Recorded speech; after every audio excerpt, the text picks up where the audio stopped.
Okay, welcome sa second episode, mga AdPR Ridemates. So ngayon, I hope nakapag-ready na ulit kayo kasi ibibigay namin sa inyo yung kwento natin ng mga adventure here sa Grand Ad Class. Yes, and grabe, Ridemate. And dito na naman tayo for another episode. So dahil dyan, i-level up din natin ang intensity ng mga kwento as it's now coming from our current plus previous organizers. Ayun, tama. So ngayon naman ay galing mismo sa mga naging experience ng third at fourth year na mga PP AdPR students, yung mga T o yung mga na hinahanap natin ngayon at isa-share namin sa inyo. That only means na mas personal, mas relatable, at ngayon, doble yung danas na moments na i-share nila sa atin in handling this grand event for us. Once again, I am your host / kachikahan, Sherilyn Nair.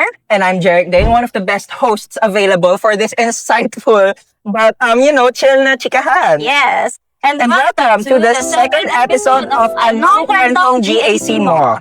Yes, Okay. but first, please make sure to follow all of the socials of Grand Ad Clash para always updated with the latest chikahan and hindi ka mahuli sa whole journey.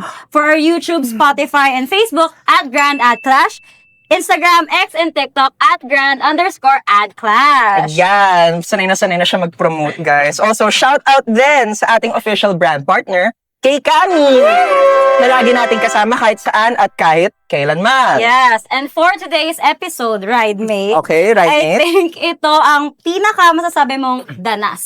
Di ba so last time? Yeah, hindi pa. Ano pala, mababaw pa lang. Ay, Dahil mababaw sa biyahe natin patungong grand destination, hindi naman natin maiaalis na may mga times talaga na it feels overwhelming, stressful, o magkakaroon ng konting misunderstanding. Ay, misunderstanding. Yeah. Very spicy din yung ride-mate. Ayoko yung ride-mate, pwede wifey. Ay, kaya kayo.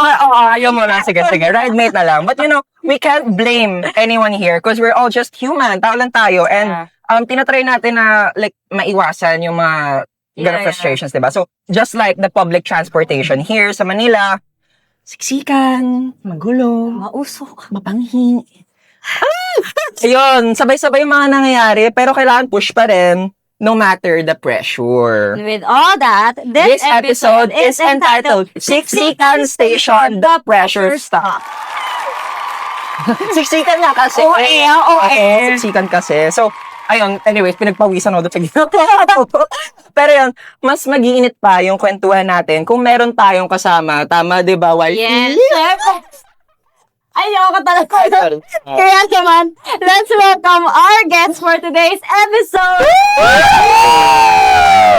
Okay! Welcome and thank you for joining us sa ating second thank episode. you guys. Ayun, bago tayo magtuloy-tuloy, quick intro muna tayo from you guys. Share your name and your respective committees sa 33rd and 34th. GAC. 34 GAC. And hi, Ridemates! I am MR Lawrence Samar from BPR 41N Yes. and previous event marketing head and now team leader of Angpin Team.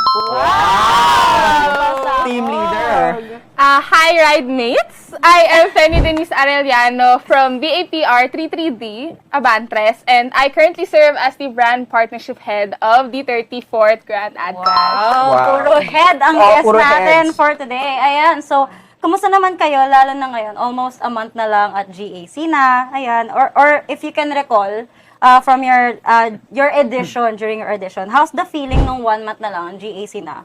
Busy Well, ba or like sakto lang? Ngayon na almost 1 month na lang before JC, as participant, kinakabahan. Yeah. Since, ayun, team leader, ino-overview yung lahat ng block. So, kinakabahan kami kasi, syempre, competition pa rin naman to. So, gusto namin manalo. Yeah. So, gusto namin gawin yung best campaign for Kami. Yeah. And siguro dati, as an organizer ng 33rd Grand Ad Clash, mas excited ako.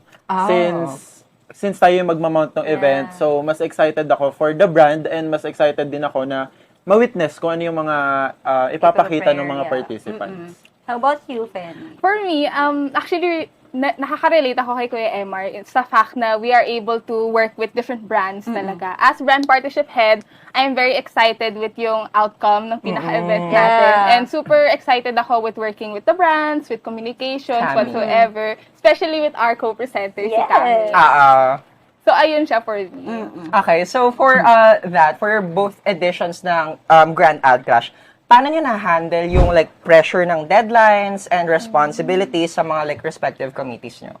Well, nung edition ko naman, I think, naglaylo na kasi kami noon eh. Since pag 1 month before Grand Ad Clash D-Day, Yeah. wala na masyadong iisipin yung Wow. event marketing head Really? under brand and media. Since nakapag-secure na kami ng brands, ng media, so more on, ang heavy kami doon is more on promotions. Excuse me. So, ayun, parang medyo hindi na ako pressured nung time na yon since ang nasa pressure side na is nasa event management team na. Yeah. So, ang nakakausap ko na lang nun, nag-update na lang kami sa brand. So, ayun, parang wala naman kaming pressure nung time na yun nung 1 month before JAC. Pero ngayon, since 1 month before Grand Ad Clash, which is yung presentation day Yeah. namin as participant, kinakabahan kami kasi feeling namin kulang sa time. Kulang sa oras. Pero ginagawa namin yung best namin to meet the deadlines para at least maganda yung mape-present namin sa D-Day. How about you, Fanny, as the like partnership Wala namang pressure.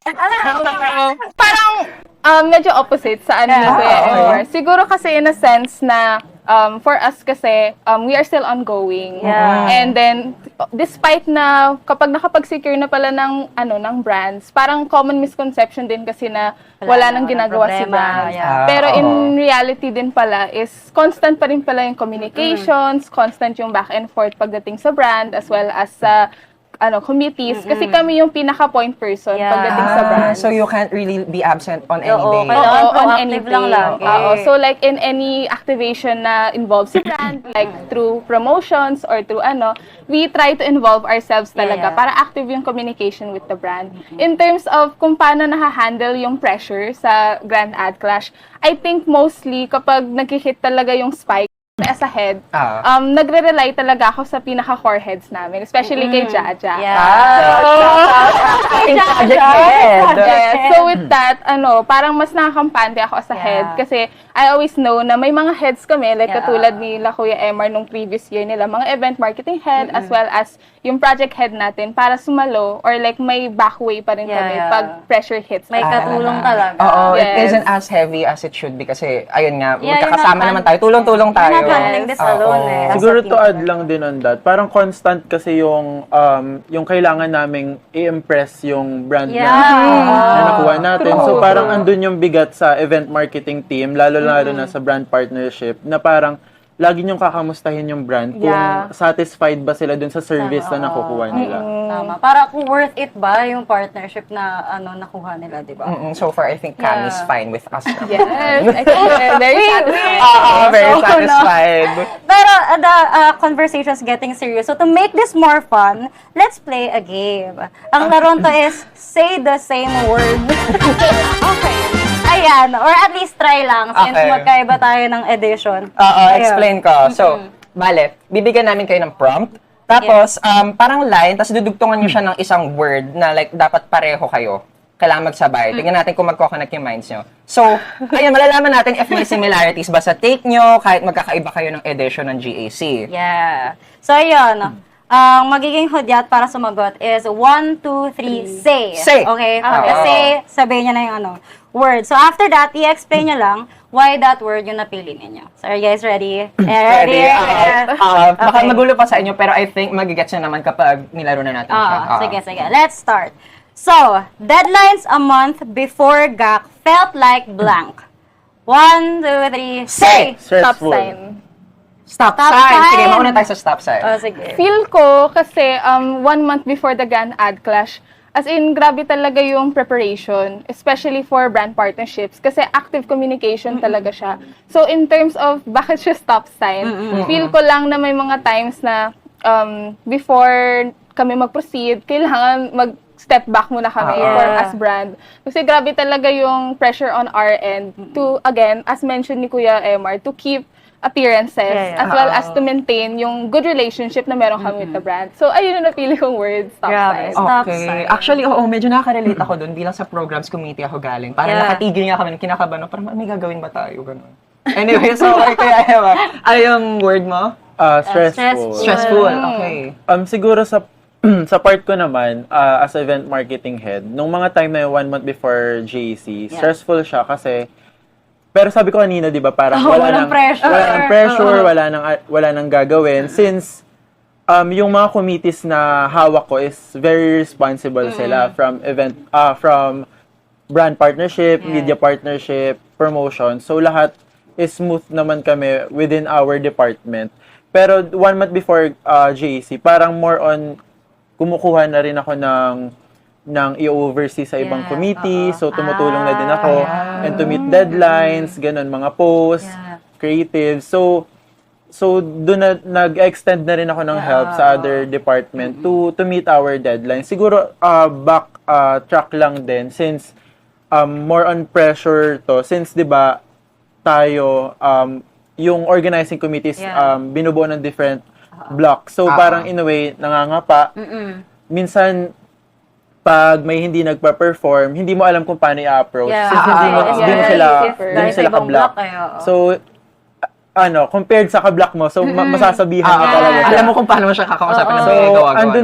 andun din yung pressure na paano ba kayo mag-uusap, paano ba kayo magko-collaborate within the team na hindi mo pa talaga gamay. So, ayun, constant communication din to make the environment mas magaan for all. Okay, so listening to you talagang tunog stressful. Tatanda niya pa yung details. So, Yeah, so, the second question na tayo. sige, now next is, when things get overwhelming, we relied on 1, 2, 3, say Members. Sige, mauna tayo Okay, kay Emmer. so Kuya Emmer naman. Teamwork.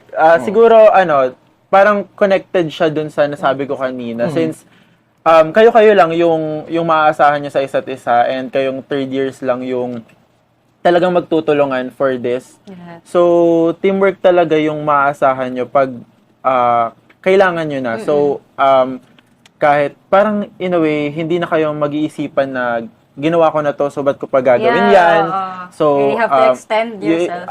Hanggat kaya mo, siguro, help ka na lang din para sa ikabubuti ng event. So, kailangan talaga ng teamwork for the team. Kahit may misunderstanding, kahit nagkakainitan sa meeting, hindi nagre-reply, hindi nagpaparamdam. So, kailangan mong intindihin at kailangan mag-meet halfway kayo to push through with the event. Pakikisama Yeah, talaga. I think other word for that is helpful. Helpful. Kailangan helpful. Very simple. Helpful. Okay, so Penny naman. So to add on kasi sa sinabi ni Kuya Emmer, very related kasi siya kasi yung sinabi kong word is actually members. Yeah. Oo nga. So sinabi ni Team Kuya and Emmer to members. meet halfway. Yeah. Like, it applies din not only sa heads, pero sa members rin. Yeah. And as mentioned din ni Kuya Emmer, you have to work talaga with different blocks, with different people that you have never worked with before. So, ano talaga siya, you have to allow yourself then as a head, for me, for brand partnership, to tap our members, to work with our members talaga, and to initiate talaga yung teamwork para mag-work talaga yung brand partnerships on our end. So, kaya yun yung sinabi ko. Oo. So, as a head, di ba parang ang hirap minsan na hindi saluhin lahat? Kasi head ka, nasa iyo yung pressure na. Pero nakuha ko dun sa sinabi ni Fanny na parang as a head din, parang need mong matutong mag-trust sa members. Kasi minsan, uso yung pagma-micromanage. Pero hindi mo siya maiiwasan kasi parang tumatagal din kasi minsan sa members. Kaya gagawin ko na lang. Din talaga. Kaya gagawin ko na lang. Pero, ayun, importante din na magbigay tayo ng trust sa members natin na kaya rin nila to be able for them to perform. Yeah, that's so true. To add on lang kay Kuya Emmer, again, as mentioned, active communication lang talaga siya with the members. And kailangan din as a head, may urgency or may will ka to push for them, na i-push sila into the spotlight, into that limelight, para they are able to deliver din kung anong pwede nilang ma-deliver as a member. Yeah, it helps talaga kapag sa mga members na if you're able to motivate them or inspire them to work as hard as you are working, ganon. So, ayun, now, yung ating last is, if GAC or Grand Ad Clash is or was a person, it would be blank. 1, 2, 3. 1, 2, 3. Say! Mamja. Ay, what? Oh, sorry. Yun yung sabihin ko, sorry. Oh, sige. 1, 2, 3. Sabay, Oh my God. sabay. 1, 2, 3, say! Ma'am Jam. Okay, so, Nakakaloka. Okay, sige. Gusto ko marinig to. yeah. Gusto mo yung mauna ka? Sige. So, siguro nung first year ako, nag-attend na kasi ako nun ng Grand Ad Clash. Yeah. First year, SM Manila, with the brand. So, nakita ko na nun si Ma'am Jam. Okay. Na nasa prod team, and parang that time, parang yun na yung nilook forward ko nung mga time na yun na maging part ng team na yun and ma-handle ni Ma'am Jam. And nakita ko kasi, and na-experience ko din first hand kung paano kami i-handle ni Ma'am Jam, paano kami nakapag-create ng relationship within the team, and paano kami natuto talaga kung paano to handle GAC, and hindi na ako makakapag-isip pa ng ibang tao Ng better person for ng this. better person for this kundi si Ma'am Ma'am Jam, Jam. since siya yung nagmamount ng magandang Grand Ad Clash Yeah. event. So ayun, very hands-on kasi din talaga siya sa event. Yeah. Okay. For me naman, kaya din Ma'am Jam, is because whenever na nag-ask kami sa mga higher years kung kamusta yung Grand Ad Clash and kamusta yung management, they always tell us na kaya mo yan kasi nandyan din si Ma'am Jam to guide you. So, throughout the Grand Ad Clash, since pasimula pa naman tayo, pre-event, is very hands-on na si Ma'am Yeah, Jam. yeah. And I can agree and I can attest sa sinabi ni Kuya Emar na wala na ibang tao na pwede pang mas i-angkla si Grand Ad Clash kundi kay Ma'am Jam. Kay Ma'am Ma'am Jam. Parang, pag narinig mo si Ma'am Jam, Oo, Grand Grand Ad Ad Clash. Clash Oo, agad. Grand Ad Talagang Clash. kadugtong na. Last name na niya yung Grand Ad Clash. Jam, Grand Ad Clash. Jam JC. Oo, pero grabe, thank you so much kay Ma'am Jam din, no? Yeah. Oo, base sa mga sinasabi ng heads ngayon, yeah, it's so hard to even start thinking kung paano mo i-handle yung buong Grand Ad Clash. Yeah. And so with that, It's very helpful to have a hands-on advisor Oo. talaga when handling such a big grand event. oo, so sa mga mga freshies dyan na, makapag Grand Ad Clash, ma-excite Pagdasal kayo. niyo si Oo, pagdasal nyo, Ma'am Jam, makuha nyo. So, ayun, that's it, guys. I hope na kahit nagbabaga sa init yung kwentuhan natin, ay nag-enjoy naman kayo. And of course, nag-init. Nag-init talaga.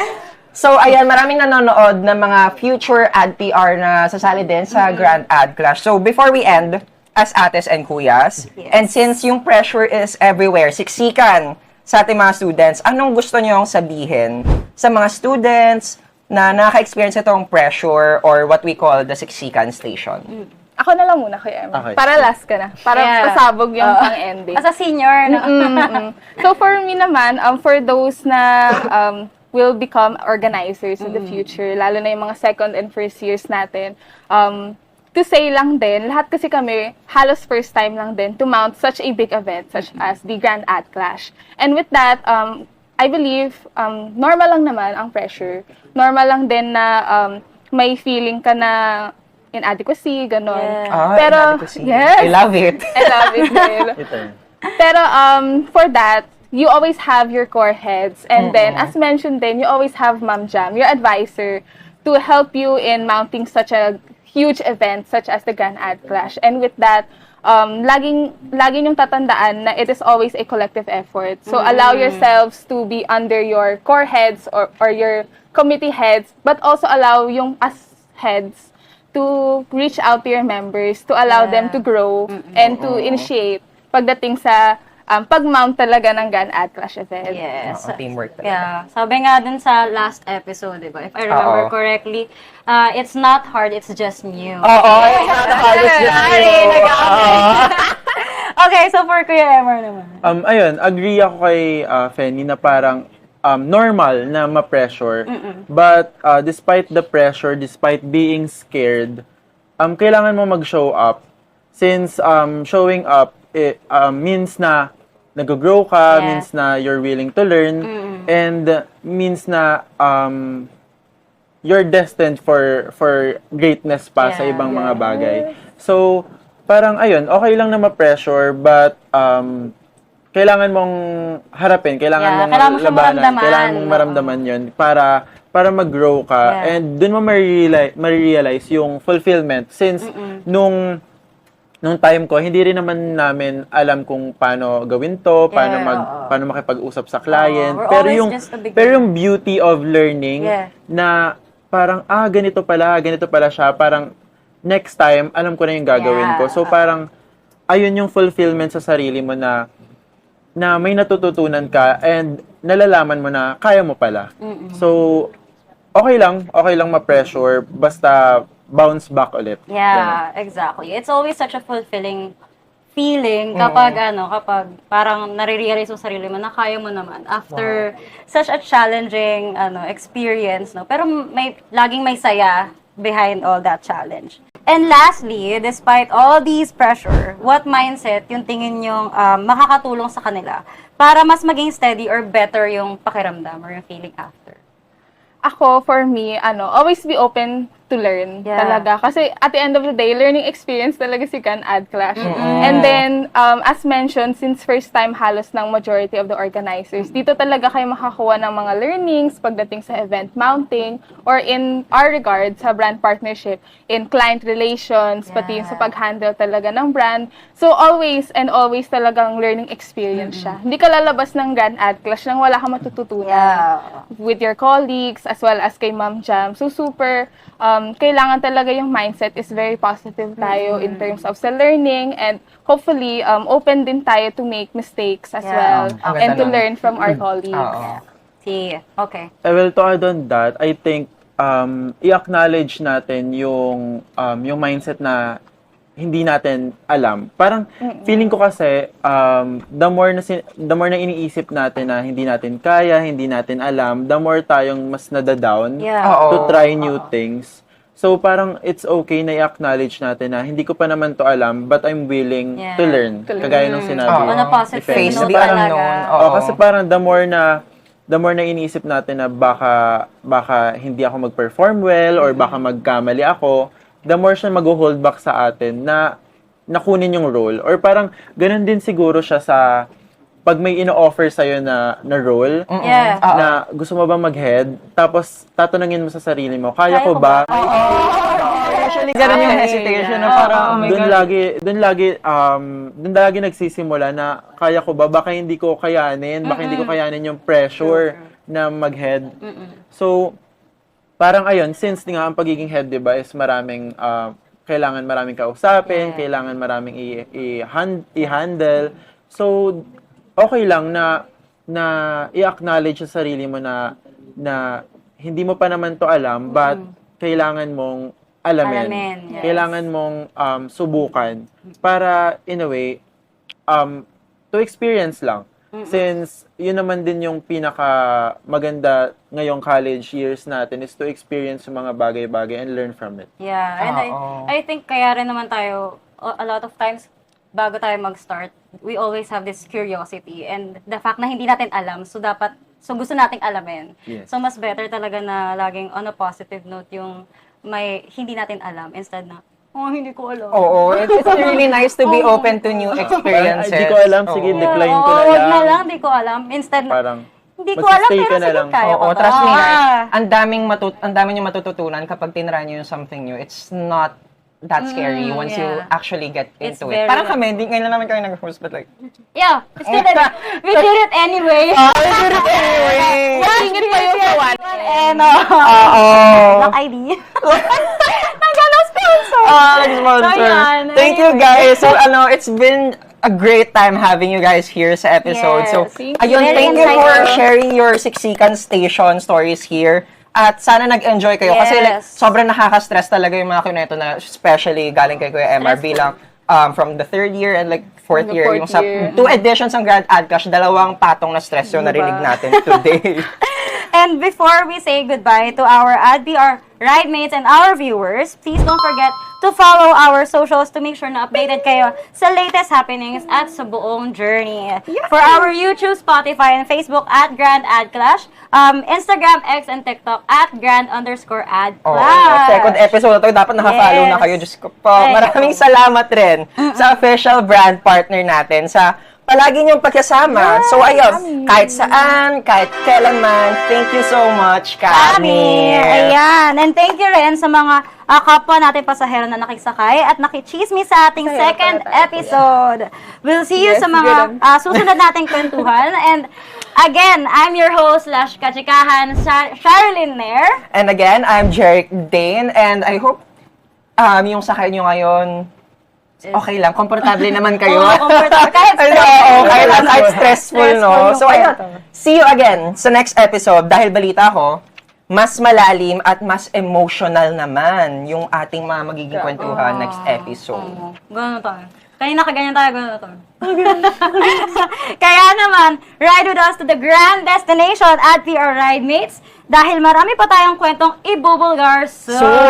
Okay, so again, Again, this is Anong Kwentong GAC Mo, taking you on a quick ride para i-explore ang mga kwentong adventure dito sa Grand Ad Clash. Thank you at to our ride mates!